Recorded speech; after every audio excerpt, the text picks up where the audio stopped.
ନମସ୍କାର ମଉସା, କେମିତି ଅଛନ୍ତି? ଦେହ କେମିତି ଅଛି ଆପଣଙ୍କର?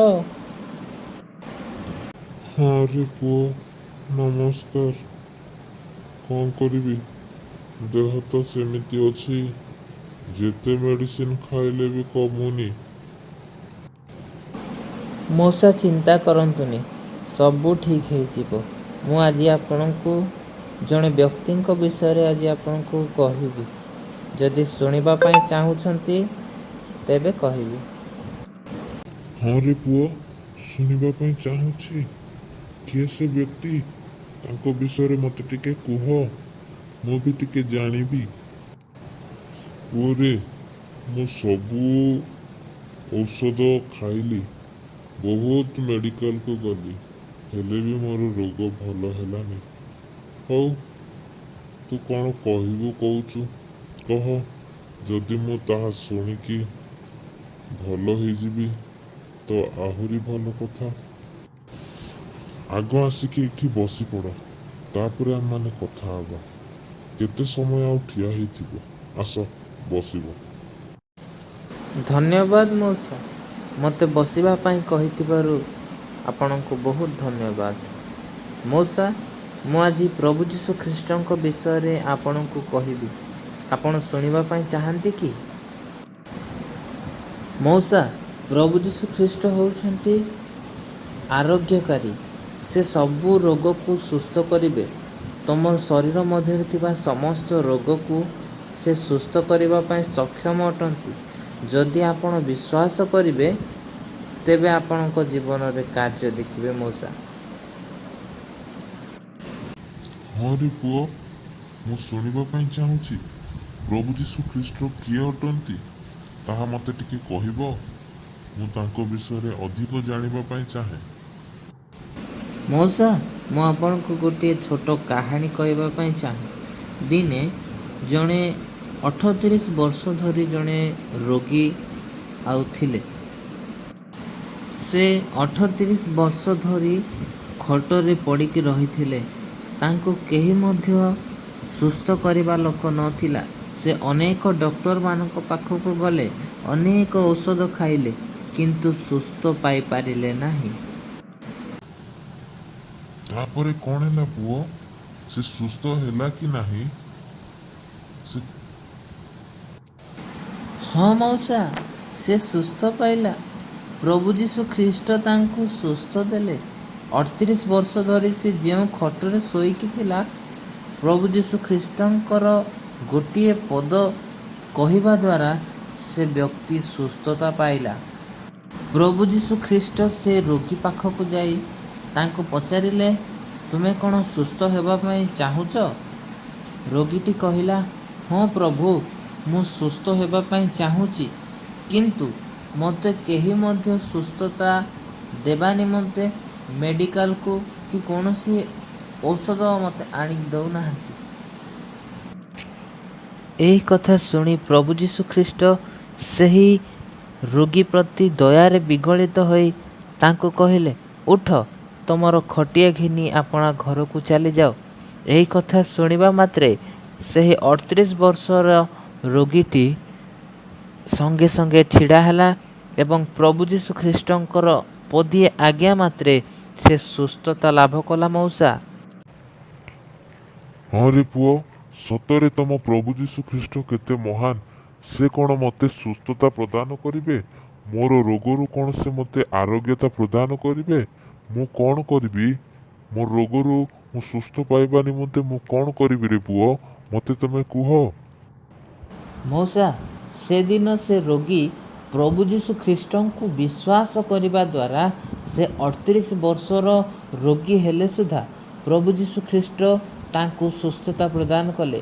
ଯଦି ଆପଣ ମଧ୍ୟ ଆଜି ପ୍ରଭୁ ଯୀଶୁ ଖ୍ରୀଷ୍ଟଙ୍କୁ ବିଶ୍ୱାସ କରିବେ, ତେବେ ପ୍ରଭୁ ଯୀଶୁ ଖ୍ରୀଷ୍ଟ ଆପଣଙ୍କୁ ମଧ୍ୟ ଆପଣଙ୍କର ରୋଗରୁ ସୁସ୍ଥତା ପ୍ରଦାନ କରିବେ ମଉସା।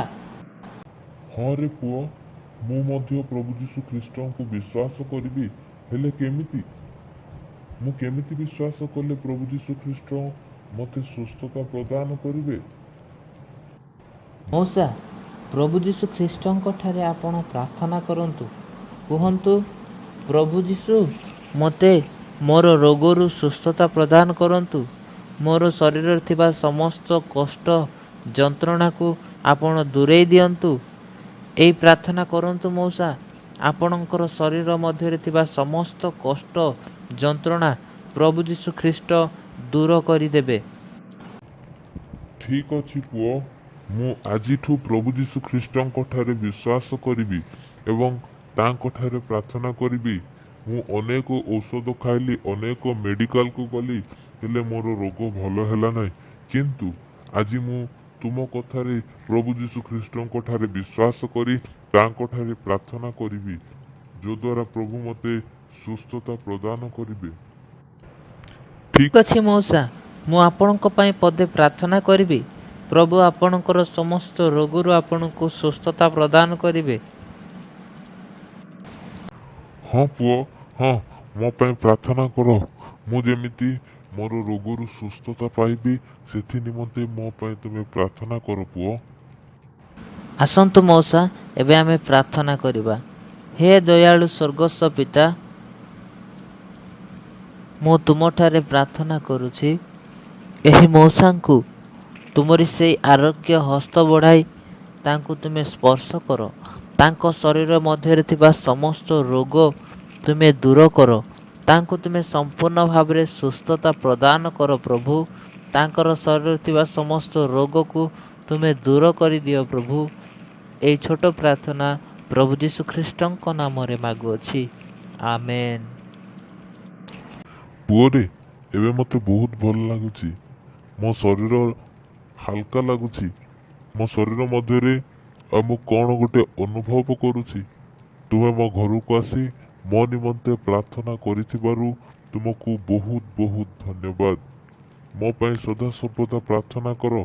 ମୁଁ ଯେମିତି ପ୍ରଭୁ ଯୀଶୁଙ୍କୁ ବିଶ୍ୱାସ କରି ତାଙ୍କଠାରେ ବିଶ୍ୱାସରେ ଲାଗି ରହିବି, ତାଙ୍କଠାରେ ପ୍ରାର୍ଥନା କରିବି। ତେଣୁକରି ମୋ ନିମନ୍ତେ ସବୁବେଳେ ପ୍ରାର୍ଥନା କରିବ ପୁଅ।